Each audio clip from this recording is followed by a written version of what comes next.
নমস্কার, ঈশ্বরের ধন্যবাদ হোক, ঈশ্বরের নাম উচ্চীকৃত গৌরবান্বিত হোক। আমি রেভারেন্ড পার্থ চ্যাটার্জি আবার একবার ঈশ্বরের সুন্দর সুমধুর পবিত্র বাক্য আপনাদের জন্য নিয়ে এসেছি। আশা করি আপনারা সবাই ভালো আছেন এবং ঈশ্বরের মহা অনুগ্রহে আপনারা সবাই সুস্থ আছেন এবং প্রভুর দেখানো পথে চলছেন এবং হৃদয়ে অবশ্যই প্রভুর দেওয়া সেই অপার শান্তি, বাক্য মনের অতীত সেই শান্তি আশা করি আপনারা অবশ্যই সকলে অনুভব করছেন, উপলব্ধি করছেন। আসুন আমরা প্রভুর বাক্য আজকে আমরা পাঠ করি মার্ক লিখিত সুসমাচারের 12 অধ্যায় 13 থেকে 17 পদের মধ্যে। এবং মার্ক লিখিত সুসমাচারের 12 অধ্যায় 13 থেকে 17 পদে সেই বিষয়ে বলা আছে বাইবেলে, যেটি হলো শাসনকর্তাদের প্রতি কর্তব্য বিষয়ে শিক্ষা। এবং প্রভুর বাক্য মার্ক লিখিত সুসমাচারের 12 অধ্যায় 13 পদে এরূপ তার আরম্ভ। পরে তাহারা কয়েকজন ফরিসি ও হেরোদীয়কে তাহার নিকটে পাঠাইয়া দিল, যেন তাহারা তাহাকে কথার ফাঁদে ধরিতে পারে। তাহারা আসিয়া তাহাকে কহিল, গুরু, আমরা জানি আপনি সত্য এবং কাহারও বিষয়ে ভীত নহেন, কারণ আপনি মনুষ্যের মুখাপেক্ষা করেন না, কিন্তু সত্যরূপে ঈশ্বরের পথের বিষয়ে শিক্ষা দিতেছেন। কৈশোরকে কর দেওয়া বিধেয় কি না, আমরা দিব কি না দিব। তিনি তাহাদের কপটতা বুঝিয়া কহিলেন, আমার পরীক্ষা কেন করিতেছ? একটি দিনার মুদ্রা আনিয়া দেও, আমি দেখি। তাহারা আনিল। তিনি তাহাদিওকে বলিলেন, এই মূর্তি ও এই নাম কাহার? তাহারা বলিল, কৈশোরের। যীশু তাহাদিওকে বলিলেন, কৈশোরের যাহা যাহা কৈশোরকে দেও, আর ঈশ্বরের যাহা যাহা ঈশ্বরকে দেও। তখন তাহারা তাহার বিষয়ে অতিশয় আশ্চর্য জ্ঞান করিল। অর্থাৎ এই ফরিসি এবং হেরোদীয়রা যারা যিশুকে ধরতে এসেছিল, তারা কিন্তু তাদের উদ্দেশ্যটাই ছিল কিন্তু কোনো আত্মিক প্রশ্নের সমাধান পাওয়া নয়। তাদের উদ্দেশ্যটাই ছিল যে কথার ফাঁদে বা কথার প্যাঁচে একটা কমপ্লেক্স সিচুয়েশনের মধ্যে যিশুকে ফেলে দেওয়া, যাতে প্রভু এমন কিছু উত্তর দেন যে উত্তরটা ধরে আবার তাকে ওরা ধরতে পারে এবং দেশদ্রোহী বা ঈশ্বর বিদ্রোহী বলে প্রমাণ করতে পারে। কেননা দেখুন, খ্রিস্টের আগমনের পূর্বে, মানে খ্রিস্ট সেখানে পিকচারে আসার পূর্বেই কিন্তু চিরকাল কিন্তু জিহুদেবাসী, ইসরায়েলবাসী তারা কিন্তু কৈশোর বা সিজারকে তারা কিন্তু কর দিত।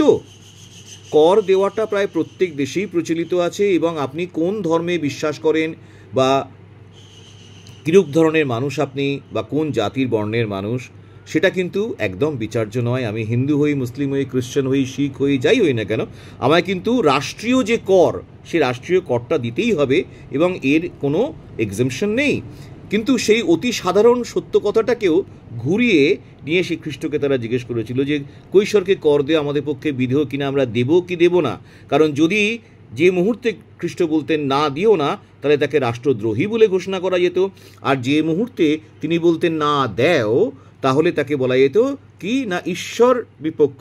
কারণ কে বড়, কৈশোর বড় না ঈশ্বর বড়? যদি ঈশ্বর কৈশোরের থেকে অনেক বড় হন, তাহলে কর দিতে হলে ঈশ্বরকে দেব, কৈশোরকে কেন দেব? তাহলে যদি কেউ কৈশোরকে কর দেওয়ার পক্ষে বলে, তাহলে সে হলো ঈশ্বর বিরোধী, আর যদি কেউ ঈশ্বরকে কর দেওয়ার পক্ষে বলে, তাহলে সে হয়ে গেল রাষ্ট্রবিদ্রোহী বা কৈশোর বিরোধী। এই প্যাঁচে ফেলার জন্য তাকে অনেক চেষ্টা করা হয়েছিল, কিন্তু তিনি যে এক্সাম্পলের সাহায্যে যে সুন্দর কথাটা বললেন, সেটা কিন্তু আমাদের প্রত্যেকের কাছে একটা শিক্ষাযোগ্য বিষয় এবং আমাদের বাস্তব জীবনে এই শিক্ষাটা খুব কাজে লাগবে।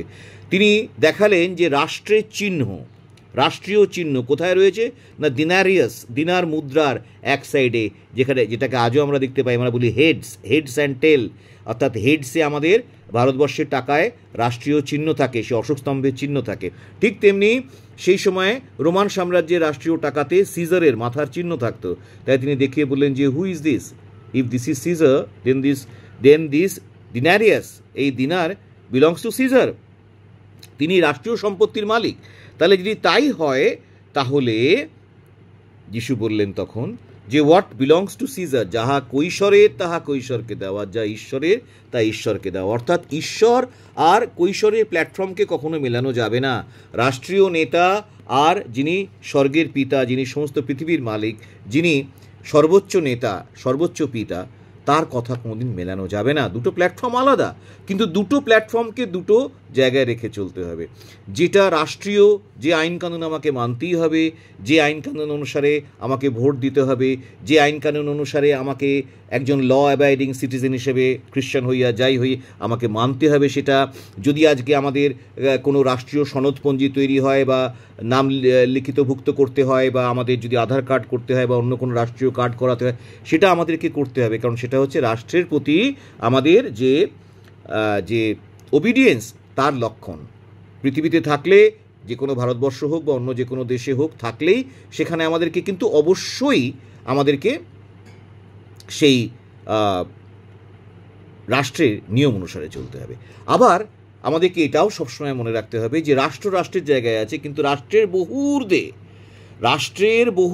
ঊর্ধ্বে, যে কোনো রাষ্ট্রীয় নেতার বহু ঊর্ধ্বে রয়েছেন ঈশ্বর। তিনি আমার আসল মালিক, তিনি আত্মারও মালিক আমার, তিনি আমার সব কিছুর মালিক, তিনি পৃথিবীস্থ তন্নিহিস্থ সমস্ত বস্তু সদাপ্রভু। তাই যখন তার প্রতি বাধ্যতার কথা আসবে আমাকে, সুতরাং সেখানে আমাকে বাধ্যতাটা পুরোপুরি দিতে হবে। আমরা যেরকম কৈশোরকে যেরকম ট্যাক্স দেবো, রাষ্ট্রীয় শক্তিকে, রাষ্ট্রীয় গভর্নমেন্টকে যেরকম ট্যাক্স দেবো, ঠিক সেরকম আমরা আমাদের ঈশ্বরের মন্দিরের যা প্রাপ্য বা ঈশ্বরের যে গৃহ তার যা প্রাপ্য সেটাও সেখানে দিতে হবে। যদি আমাকে রাষ্ট্রীয় কার্যে আজকে সময় ব্যয় করতে হয়, যদি আমাকে বলা হয় যে যেরকম ইসরায়েল বা অন্যান্য দেশে আছে যে প্রত্যেকটা মানুষকে নেসেসারিলি রাষ্ট্রীয় কাজ করতে হবে, রাষ্ট্রীয় সেনাবাহিনীতে জয়েন করতে হবে, অন্য কোনোভাবে রাষ্ট্রের সেবা করতে হবে, যদি আগামী দিনে আমাদের রাষ্ট্রেও সেরকম কোনো নিয়ম আসে, তাহলে যে সময়টা আমি রাষ্ট্রীয় কার্যে ব্যবহার করব, রাষ্ট্রকে সেবা করার জন্য ব্যবহার করবো, সেটা আমাকে দিতেই হবে। ঠিক তেমনি যে সময়টা আমার ঈশ্বরের প্রাপ্য, সেই সময়টা আমার ঈশ্বরকে দিতে হবে। যে শ্রদ্ধা ভক্তি আমার ঈশ্বরের প্রাপ্য, সেই শ্রদ্ধা ভক্তি আমার ঈশ্বরকে দিতে হবে। আর সেই জন্যেই আমি সব সময় ঈশ্বরকে সম্মুখে রেখে রাষ্ট্রকে মান্য করে আমি এমনভাবে পথ চলব যেন ঈশ্বর আর রাষ্ট্র উভয়েই যেন আমার প্রতি খুশি থাকেন, যেন আমার জীবনযাত্রার মধ্যে কোনো দোষ খুঁজে না পান। ঈশ্বরের ধন্যবাদ হোক, ঈশ্বরের নাম উচ্চীকৃত হোক, গৌরবান্বিত হোক। আমরা সব সময় যেন আমাদের খ্রিস্টীয় জীবনে এই ব্যালেন্সটা বজায় রাখতে পারি, কারণ এই ব্যালেন্স বজায় রাখার কথা স্বয়ং খ্রিস্ট যিশু আমাদেরকে বলে গেছেন, যে কিভাবে আমাদের ব্যবহারিক জীবন আর আমাদের আত্মিক জীবনের মধ্যে ব্যালেন্স রাখতে হয়। সেই ব্যালেন্সটা যেন চিরকাল আমাদের সকলের জীবনে সব সময় থাকে। ঈশ্বর আমাদেরকে আশীর্বাদ করুন, আপনাদের প্রত্যেককে আশীর্বাদ করুন। Amen, amen, amen.